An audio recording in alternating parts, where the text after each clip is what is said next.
Well, tonight we're doing a pre-2021 budget presentation conversation here on XYZ tonight as President Nana Addo Dankwa Akufo-Addo blames the weakening nature and texture of Ghana's economy squarely on the doorstep of COVID-19. Tonight, our guest is an economist, Dr. Jerry Mofant. He'll be on the hot seat this evening as we have a pre-budget conversation and we do some projection as to exactly what can be done to amend the situation as it is now as far as Ghana's economy is concerned. Welcome. This is XYZ Tonight with me, Prince Minka.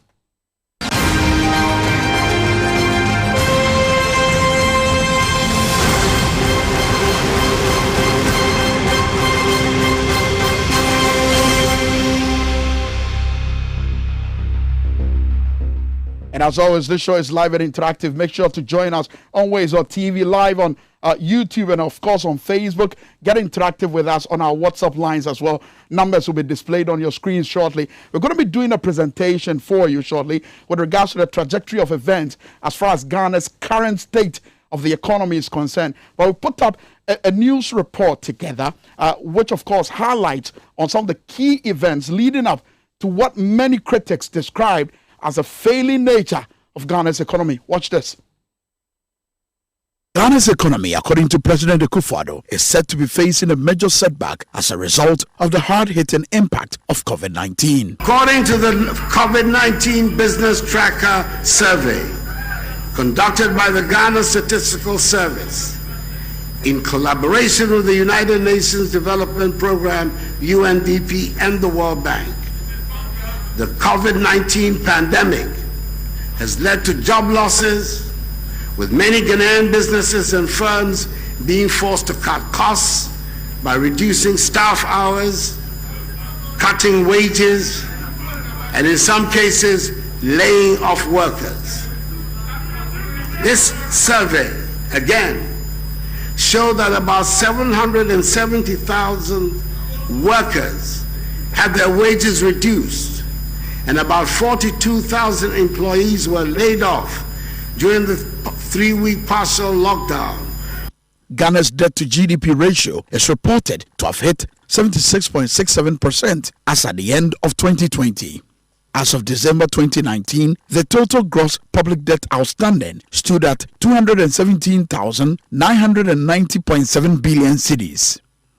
As of December 31, 2018, the size of Ghana's debt stock stood at 173.1 billion cedis.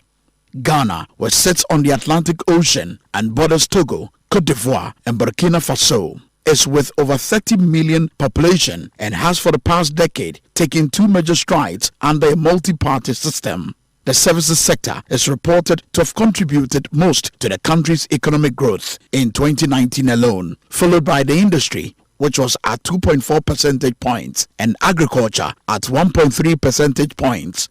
Ghana's current account remains stable at 3.1% of GDP as of 2019, the same in 2018.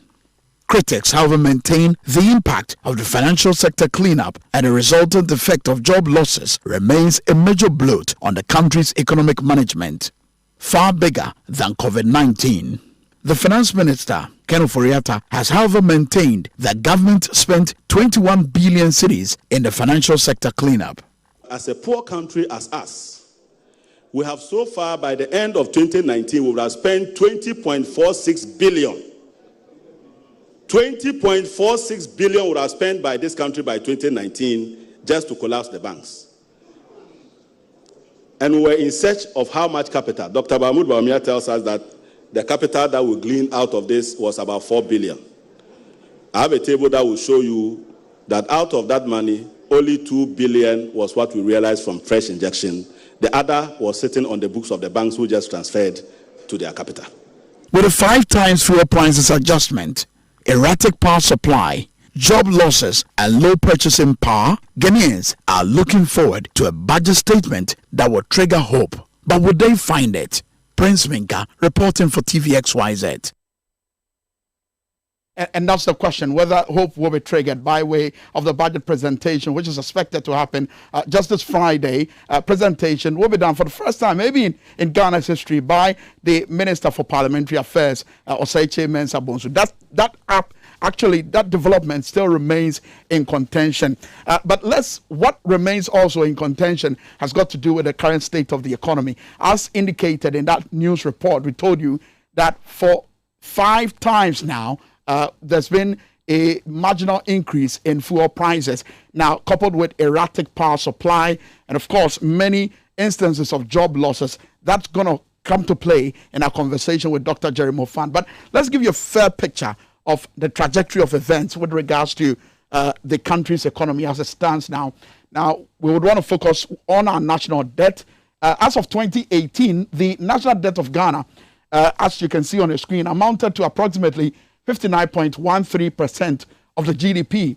Now, Ghana's national debt in relation to gross domestic product, that's GDP from 2015 to 2025. In terms of 2025 and 2024, that's just going to be a projection. We'll have Dr. Jerry Mofan do that for us. Now, for 2018, that's how it's looking, 59.13%. 2019, 62.76%.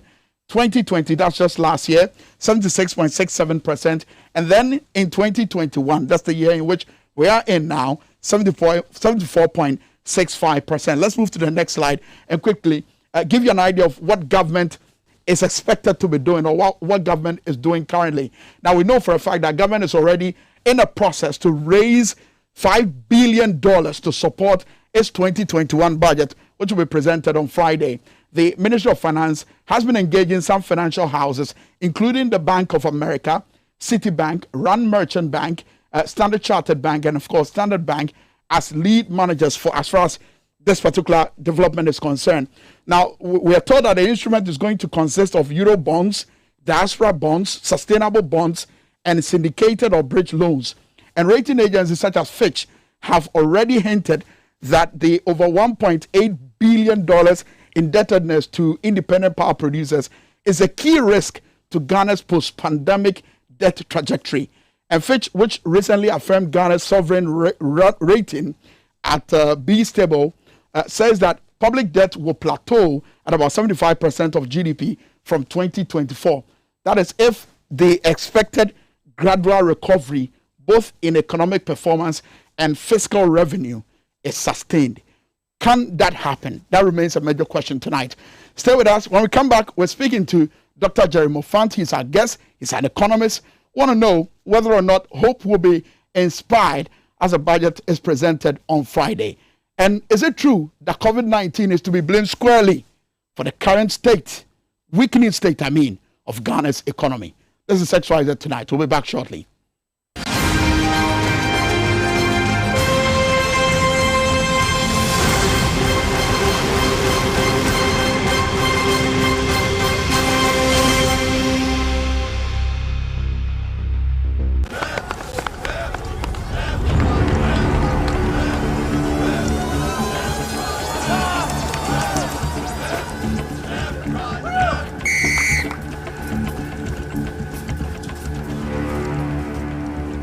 We are one man short. Should we invite him?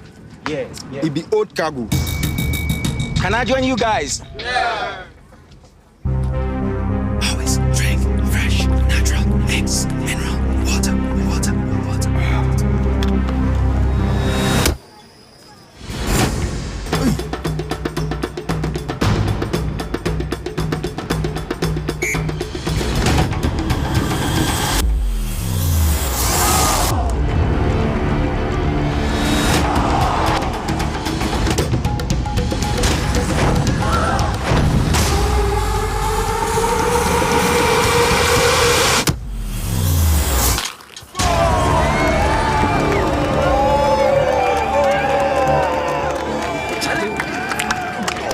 You still got it. Always keep hydrated naturally. That's my secret.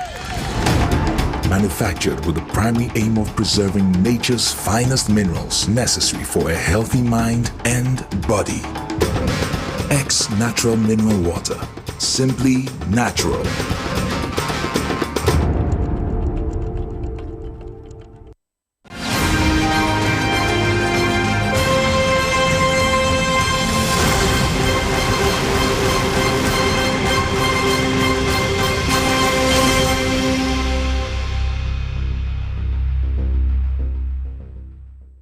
We're getting lots of your messages already on the WhatsApp line and also on Facebook as you connect with us on TVXYZ as well as Wazer TV. This is XYZ Tonight. As I've indicated to you, our guest tonight is an economist, Dr. Jerry Moffat. He's here with us in the studio. We're doing a pre-discussion as far as the 2021 budget presentation is concerned. Maybe he would do some projection. You never know.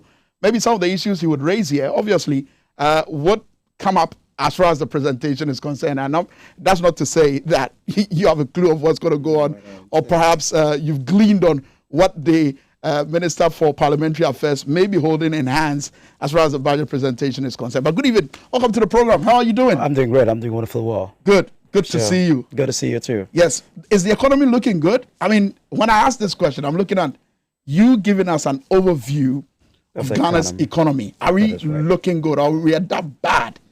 We aren't looking good. And it depends on how we move forward. That would either exacerbate the problem or maybe possibly keep us surviving. So that is two things that I can say about it. The Ghana economy had necessarily been crippled with a lot of bad planning, bad policy implementations, and in some cases some contradictory, and that had necessarily pushed the country to the back burner. And as we speak now, we have a very huge debt, as you were just actually talking about. Moody actually projected this to be hitting about 80% by the end of 2021, as we speak. And there is no way borrowing is going to be going in declining or subsiding now. The government needs a lot of foreign currencies to be able to pay for the energy sector debt, which is accruing, and we're projecting that from now to 2023, it's likely to hit about 12.5 billion United States dollars. And the question is, where do we raise this money? There are equally other risks, as you just mentioned, that we would need about $5 billion to be borrowing from outside the country. Don't forget that somewhere around 22nd of January, this year, the government went through the domestic market and borrowed about 2.87 billion from the market, and we came back claiming that it was oversubscribed by 258%, from the market. This has got so many negative effects. The reason why it has a negative effects is like this. For example, let's take it in a situation whereby the government came out with a policy which was captured in the World Bank, and some of the policy has got to do with the fact that the government had to lower the reserve rate from 10% to 8%, and also to reduce the policy rate from 16 to 14% or 14.5%. The intent and purpose is that this will have to lower down borrowing rate and allow people to borrow from the market. Now, if you had to reduce it the same way, and the same government, you go back buying or borrowing from the domestic market, what are you doing? You're crowding out the private sector. So the private sector will not get a breathing space to be able to grow. And that had been a problem. The other side of it that I would like to draw your attention to is that Ghana as a country, sometimes I see it as a bit funny when I had to see that we have the regulatory institutions that is closing down companies in the name of regulatory institutions like the Central Bank, like the Security and Exchange Commission, closing down institutions with the pretense that these are Ponzi institutions. But their job is to regulate. Their job is to ensure that we stick to the books. We stick to what's right. That's correct. Regulate. That's correct. I am a Minsky student, and what I want you to understand is that Ghana, as I said now, we've been doing Ponzi finance as a country. Really? Yes, and the Ponzi financing. Explain. Yes, the Ponzi financing is that the economy is not growing. So what we're doing is that we're doing rollovers. What happens is that we borrow debt to pay debt. We borrow debt to pay debt. That's what we've been doing. So we keep rolling over. So we borrow the debt and pay the next debt. So we are never out of the woods. So we are never out of the woods. It's rolling over. Like we're in a loop. And that is what we call Ponzi financing. So as a nation, we are equally involved in Ponzi financing by the structure of our economy. Why that strategy? That strategy, you see, is it a deliberate strategy? It is a strategy to mean that the economy is not responding. We are net borrowers. We are not net lenders. When you become a net borrower, this is some of the problems that you inherit. When we say you're a net borrower, that what is to mean is that, one, your national savings is down, and then your national investments is down. And let me tell you the difference between a national investment and a national savings, and what has actually brought us to this level. One of the critical areas that you had to look at is that, look, in economics and finance, once you buy bonds as a country, assuming we buy foreign bonds, not selling as we've been doing, assuming we buy foreign bonds, it is categorized as savings. It is not investment. It is called savings. In economics, investment is a situation whereby you create an environment or you set up a project that the project has got economic benefit to yield, income coming in. That is what we call investment. Now, you would be very much surprised that if we say we want to do road, the economy want to do road, the road in a way is a consumption in economics. Because the reason being that we are just seeing how to transport is a basic infrastructure that we have to provide. And if we're lacking that basic infrastructure, it means whatever we're trying to do suddenly becomes a consumption. So you see that we have a huge consumption pattern. For example, you wouldn't go and float up a bonds and come and construct a road with it. Where do you think you intend to raise the money to pay up for the bonds that you've raised? That's a basic question. Now, there is another question. There's another problem too that is also lacking. Like I told you about the fact that we owe a lot. Now, you tend to look at it from this year, 2021 to 2022 next year, we have to pay a bilateral debt, not less than $1.1 billion. The question is, where do we get the dollars from? Would you be much more surprised if the government insists that we need to do a JAPA? We need to do a JAPA because we need foreign currency as hard as anything to be able to survive as a country. As you mentioned, a JAPA and of course related to what could be the problem and the reason for the current debt stock as we have it. I quite remember yesterday in the presentation of the State of the Nation's address, though the president refused, maybe deliberate or maybe he knew that obviously it will be mentioned in the budget presentation. Though he refused to mention what our current debt stock is, he was quite emphatic that our current predicament, if you're looking for anyone to blame it on COVID-19.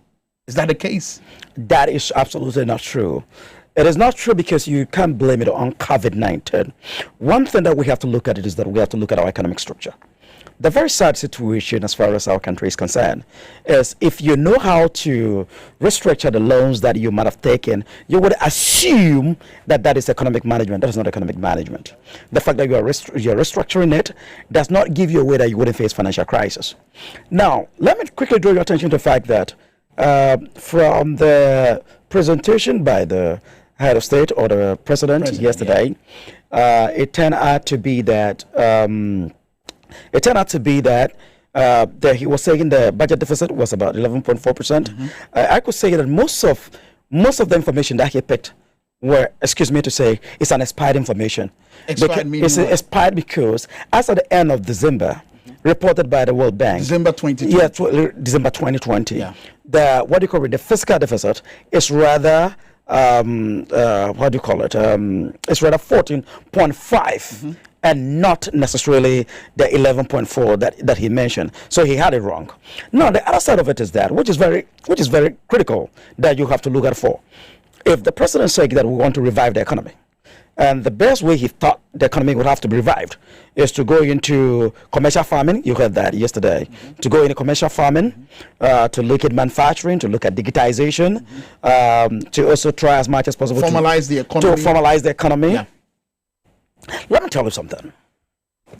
Some models are there, but some models are very quite not responsive as a way to revive an economy. If you want to revive an economy and you want to go through that tangent, you are not likely to revive the economy. And let me tell you something. One other key areas that you would determine and really assess economic production of a country to be sure that the country is more responsive and to come. Those are three criteria you have to look at for. One is the resources. Now, we have cocoa, we have gold, we have oil. That's right. And then when you look at the human resource, adjoining resources. That's right. And then if you look at when you look at, the kind of manpower that we have about 60% of our youth forming up the entire population, that means that we have much more healthy people to really go into the business to do. That is one. That is resources. Now, the second area you have to look at it is technology.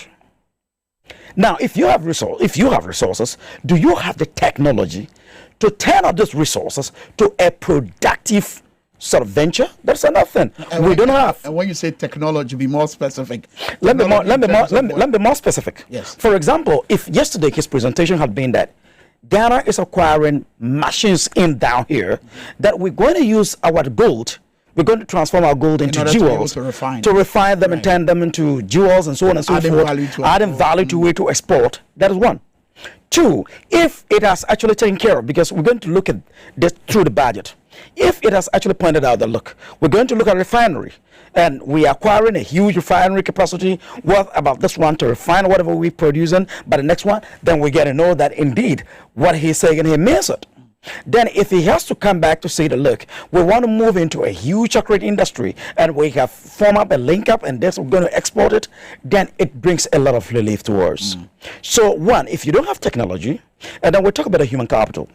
When we're talking about human capital, we're talking about a situation whereby you have the people who have got the skills to be able to execute whatever we do. We have a very bad fractured educational system that necessarily not supporting the economic base that we need to do. So indeed, if you talk to me, I'm speaking as a technical person. I'm not speaking as any politician. Now, if you're speaking to me as a technical person, both in finance and economics, the key thing that I'll be looking through is that, indeed, what you're saying and what is on the ground, do they relate? If they don't relate, then it sends a wrong signal. Okay, definitely sends a wrong signal. But yes, then again, we're all looking for solution. Yeah. So as we wait for the presentation, and we do our projection here on the show XYZ tonight, just hazard a thought. Are we likely to reach a point of macroeconomic stability anytime soon, in as much as we do a projection as to what to expect in the budget? I don't think so. We are not looking at the economy stabilizing anytime soon, because I think this would be absolutely linked up with the kind of policy rollout that it's been done. And let me tell you, like as I told you earlier on, that the fact that you would be able to structure your debt and the policy rollout don't give us a sense. It doesn't give us a sense of a stability. It doesn't. We have a confused policy rollout. And what I mean by confused policy rollout, a typical example was what I said to you. For example, as we have in COVID-19, when you look at the United States policy, they are rolling out about 1.9 trillion United States dollars, through various industries and individual households. And the reason has to be that if you have the $1.9 trillion in the economy, it revives the economy. Either it has to go through the banking system or they have to use the capital system. Now, in our situation in Ghana, the challenge that we have is that you come down as part of the mitigating policies. You talk about reserves. You talk about the fact that you are reducing reserves. That is fantastic. You come to a point that you've reduced policy rate. And then you go back into the market as a government and you borrow from the same domestic market. So when you borrow from the same domestic market, how do you expect the money to go down into the economy? No wonder there was a auction of dollars by the central bank recently, and they were looking at it that the auction should actually get about $50 million going out into the economy. It is only $39 million that has gone to the economy. The reason being like this: granted that if you were a government and you're borrowing from the industry, and the banks actually necessarily also feel that it's much more safer to give the money to the bank than to give the money to the government than to give the money to the individual. What it now means is that your monetary transmission mechanism is having a fault line. It goes to the bank and it comes back to you. It doesn't go to the economy. And once it doesn't go to the economy, the government is bound to suffer. And let me tell you, before the budget even comes in, the government came out with a proposition yesterday, if you have to listen to it. And this necessarily have to go into broader level of actually broadening out the tax base to make sure we get a lot of taxes. Because one of the key indicators is that if you want to borrow in the international market, we have to be seeing that indeed you are raking in enough revenues for we to be convinced that indeed you can pay us. So this is going to be one of the things that we should be expecting in the budget. And because of that, the government made a statement. And the statement the government made was that we're going to get everybody on a national identification card. Yeah. And we hope to move the people, interlink, and we have to move the people from the current is 3 million to about 50 million out of population of 30 million or 31 million. Close to 30. I mean, slightly above 30. Slightly about 30. Yeah. Now, the simple question that you're going to have to yourself is that this is about half the population. Does the government necessarily know the job participation rate? I mean, those who are ready to move into the market and looking for job because the job have collapses. Do you have an idea? I'm sure that's the reason they suggested a certain mechanism or adopting a certain mechanism of getting the data as to the number of people that are not employed and the set of skills that are there and which areas they would want to move into. It was part of the plan. The president talked about it yesterday. No, that's correct. It's not. That's not a way to go about it. You see, let me tell you, basically you're linking up to Senate. What would Senate be doing with these numbers? That's the first thing you should ask yourself. You're going to link this to GRA. What would GRA be doing with these numbers if not tax purposes? Is that okay? If not tax purposes. So therefore, if it is about tax purposes, that is why you want to do this. The first thing that you have to know is that if your country would have to produce to match more to the maximum level, you are looking at how to deploy your resources. When the resources are purely engaged, that is where you could see a rebound in the economy. That's the first thing. So before you even come to that, you may have to let us know the unemployment rate. How many people have been employed? Now, that will tell you that you've not engaged the national resources well. So now that because of human capital is now that you don't have that data, what do you do? Now that you don't have the data, you see, we have, I think the government has a labor department.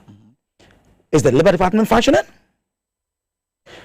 The government has a statistics department. Yes. Is the statistics department working? If they are working, then why would you not be able to have this data? Are they collapsed? Because these are the mandate institutions. But can you have a semblance of a certain data that gives you an indication of the number of people that are unemployed? Because does it work that way? Yes, because you see, let me tell you. A semblance, not necessarily the actual or accurate data. Yeah, but you could have a semblance. You see, you can have a semblance. Let me give you a typical example. In the United States, this is the way they do it. Usually, they have got the Institute of or the Department of Labor Statistics. Yeah. And what they do is that almost every month, they have about almost more than 3,000 houses they visit in almost the sun to make sure they pick up a data with regards to how many households do we have, how many of them are working, how many people are doing this. This data feed into the government system. It gives you a semblance, not necessarily exact figure, but it lets you understand that, look, if you're taking about even 3,000 households or 5,000 households, you can identify that maybe, let's say, 10%, 20%, 30% so in the case of unemployed. In the case of Ghana, yeah, you're saying that is what the National Labor Commission can do, or the Labor Department can do, or the Ghana Statistics can do. Yes, Labor Department can do this, and that is their work. But we hear the ministers throw figures around. For instance, the last time the Labor Minister was in Parliament, Appointment Committee, he sort of mentioned the number of jobs they've been able to create. And what was the unemployment rate, and how many of it has been able to solve? And that's why I'm saying that, look, don't confuse unemployment with labor participation rate. We would have to look at it, whether how many people currently are participating in looking for job. And then how many people are there that are not looking for job but they are unemployed as well. These are critical things. But let me tell you one thing. Look, a key economic variables, which was actually emphasized by the vice president before becoming a vice president over and over again, has got to do with this economic fundamentals. And when you take the fundamentals, you're looking at the GDP, you're looking at unemployment, you're looking at exchange rate, you're looking at interest rate, and you're looking at inflation. These are the 5 variables. So therefore, unemployment is quite key into making your decision and deployment of even national resources. If you don't have them, and you now, then what is the basis under all the projections that you did? It means that all the projections that you did, it were not actually supported with facts. So if that is so, what is government supposed to come up in its budget in order to deal with this problem we find ourselves, or this quagmire of a problem we find ourselves? I certainly believe that if a government has been in power for the past 4 years, you know, and we're now getting to the 5th year. We're starting the 5th year. This should be a fundamental document that we should have, data that we should have, that we should be able to know where we're coming from. Because indeed, one of the things that the president mentioned yesterday was about trying to create employment, trying as much as possible to make Ghana a hub. Let me quickly tell you something. Of course, that mantra about Ghana beyond aid. That's correct. But let me tell you something. The world dynamics doesn't go like that. We have the United Nations that came out with the SDG. And the SDG, when you look at the number 8 of the SDG, that talk about the fact that we are expecting countries to have a high growth rate. And one key critical area that they talk about, there's about 3 or 4. One of them had been that one. They say that now, as the economic structure of the world has changed, we are now looking at what we call artificial intelligence. That is one. AI. And then, yes, artificial intelligence. And then 2, we are looking at technology. 3, we are looking at machine learning. 4th, we are looking at human capital. These are the 4 items. Let me ask you a simple question, just to tell you that our economic dynamics, we get it wrong. And since we get it wrong, it's really affecting us and it's going to affect our prospect. Now, Kwame, do you know, have you heard about the Galaxy S20? Have you heard about it? How much is the cost of Galaxy S20? Galaxy S20, if I'm not mistaken, the average price is about 6,999, which is almost 7,000 per Galaxy S20. Now, you're going to go into commercial agric now to revive economy. How many bags of maize do you need to sell to buy Galaxy X20? If a price of a maize is 240 cedis, how many bags of maize does a poor farmer need to sell to attain that technology? So therefore, it tells you that the world is changing. Somebody who produces the Galaxy S20 is more competitive than you, the one who is going into farming now. Farming isn't bad, it's a good thing. But using it to drive economic growth will take you a long time backward. And that's what I want you to. So what you're saying, agribusiness is not the way to go? Agribusiness is one side of the way to go, but technology is premium. When I mention all these items that I mentioned, tell me one advanced country that you think they've advanced based on farming. Tell me one. If you know one, mention it. No country in the world has been able to lead the country with farming. The truth is simple. Technology is taking charge. So it's always been a mixed bag. Yes, it's a mixed bag. But you're looking at the dominance, and what these countries are doing is designing your competitive advantage. What can we see with you that we can see with the other? Does Ghana have a competitive advantage? Ghana, no, but Ghana should have. Ghana doesn't. 64 years? 64 years. No competitive advantage. And this is where we have the fear that indeed, if we really want to go through the free trade agreement, that we're so excited. And then we have the headquarters sited in Ghana, in Accra. Yeah. The challenge that we fear today is that if you're not so careful, because of our backward and the way we're not developing our skills to be much more responsive to the dynamics and changing of the economic standards, we are likely to become a dumping area if we want to lead our way through consumption. Well, that appears to have been the narrative for the past years. You're still watching XYZ Tonight, and I'm still here with Dr. Jerry Mofant. We're discussing Ghana's economy and doing a projection into the presentation of the 2021 budget statement to be presented. By the way, we don't know yet whether it's Osei Chairman Zabonsu or whoever it will be. Bottom line is, we want to know what's in the budget and whether it's going to inspire confidence as far as the Ghanaian economy is concerned. One particular area I would want us to move into is this consistent move of borrowing from the domestic market and exactly what impact it has on our economy. We'll do that right after this. Stay with us.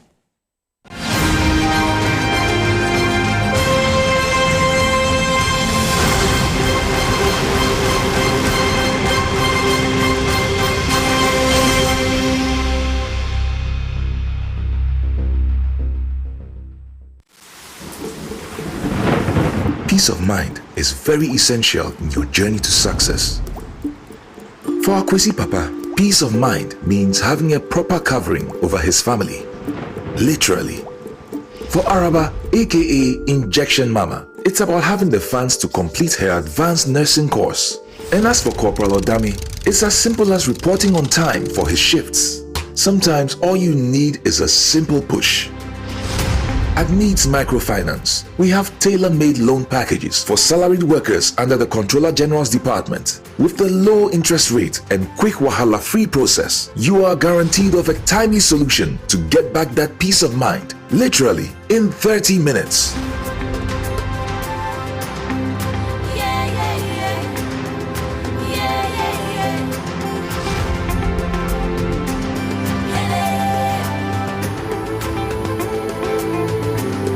Needs Microfinance. Growing with you.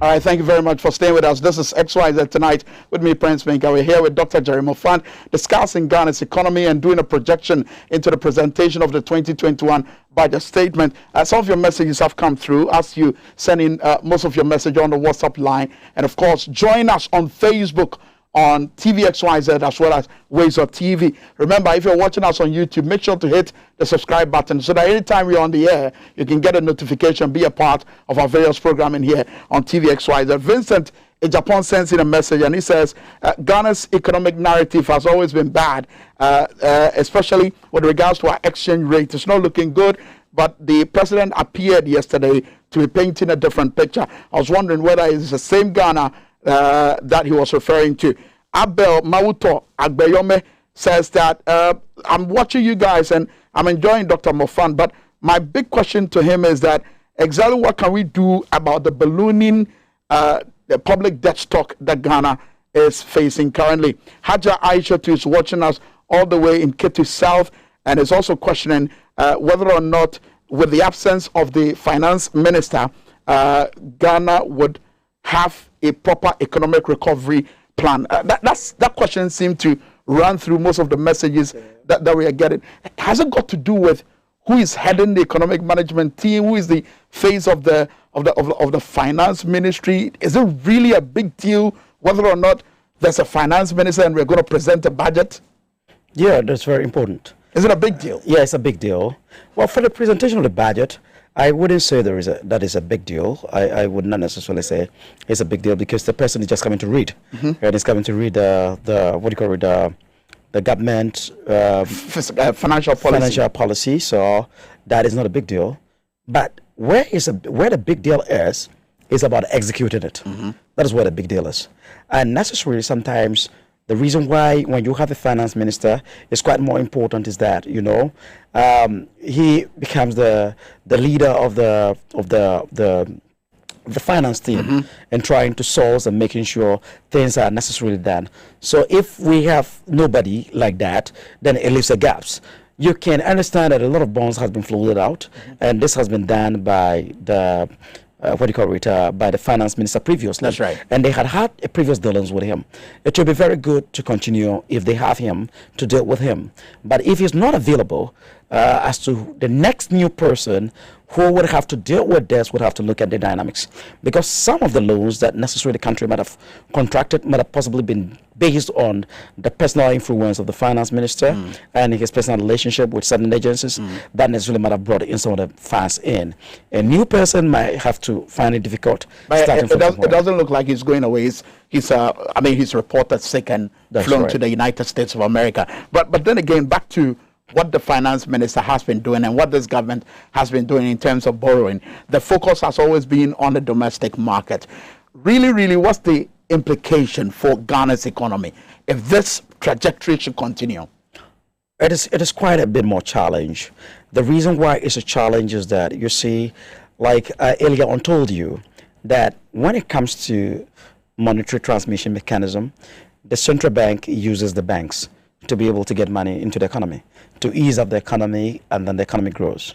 Now, if this money goes back to the banks and the government follow up the banks, asking them to buy the treasury bills, asking them to buy bonds, what happens to the economy is that the recovery would be a long delay. And secondly, when we say domestic borrowing, sometimes it's not all the domestic borrowing that is being done by the domestic market. Sometimes you have foreign investors also investing in the domestic market. But when they invest in domestic market, they come in with dollars. And when they come in dollars, now the cost of borrowing will become double. One would be the interest rate that will be paying on the kind of dollars that they invested in. And the second aspect of it would also be the exchange rate, which we may have to pay in future. Now, the worry that we have here, which Ghana is so exposed to vulnerability, is that when you keep borrowing from the domestic market, or you keep borrowing, and at a point in time, based on your heap debt burden, the investors feel reluctant to reinvest into the country by necessarily buying your bonds or buying your treasury bills within the domestic market, you get to economic crash. Now you will not be able to raise further dollars to be able to pay them. And that's where it will push you into financial crisis. So it is not a good thing. The reason it's not a good thing is two main-fold. One fold is that one, your domestic economy will not be growing because you are borrowing it from. The second aspect of it is that you are also increasing costs of borrowing onto the sovereign balance sheet, which is not the best of it that any other government would have to do. Now, there are so many interesting ways that others may also draw your attention to and tell you that, look, under normal circumstances, where you've got countries that had borrowed heavily, and I realized this happened during I think that was last year, when people were criticizing the government about borrowing and that's been excessive borrowing. Yes, exactly. And they were coming out with that. Other countries are borrowing. This country had even borrowed. So let me tell you, the benchmark of a good country is that whether you have got enough savings is a situation whereby you have a net cash inflows. And then you have investments. Investments is a situation whereby we feel like both your machines and other things is tilted towards reproduction and making sure that you'll be able to pay back. Such countries have got a trump card because they have heavy savings. Let me give you a typical example. There is a situation whereby Japan was having a debt to GDP almost around 200 and something percent to their debt to GDP, but they were still borrowing at a much more cheaper and lower rate at less than 2%. And now the reason is that they have a huge domestic savings.